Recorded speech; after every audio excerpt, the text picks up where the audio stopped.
म्हातारपण नव्हे, पुन्हा एकदा बालपण जगणारी नशीबवान माणसं, जुनी माणसं. पण ह्यांच्या दीर्घायुष्य जगण्याचं नेमकं रहस्य तरी काय?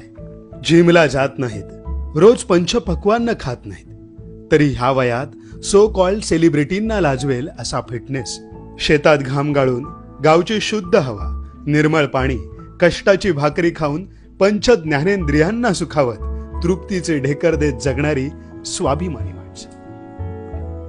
कोणाशी स्पर्धा नाही, मटेरियलिस्टिक स्वप्नांमागे रेसमध्ये धावणं नाही, कष्टावर निष्ठा आणि निसर्गावर श्रद्धा ठेवून समाजासोबत जगणारी ही माणसं, ज्यांच्या जगण्याची उमेद बघून मृत्यू देवतेलाही लाज वाटावी अशी देव माणसं. त्यांच्या काळात इंटरनेटचं कनेक्शन नव्हतं, पण निसर्गाच्या प्रत्येक ग्रुपाशी कनेक्ट होण्याचं नॅचरल इंटेलिजन्स त्यांच्याकडे आहे. स्वार्थात बुडालेल्या आजच्या भोगवादी जगाला कधीही कळणार नाही असं वासनेच्या पलीकडलं एक स्पिरिच्युअल जगणं ती जगत असतात.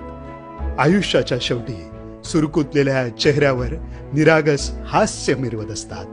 मी पण ज्यांचे पक्व फळापरी सहजपणाने गळले हो, जीवन त्यांना कळले हो, जीवन त्यांना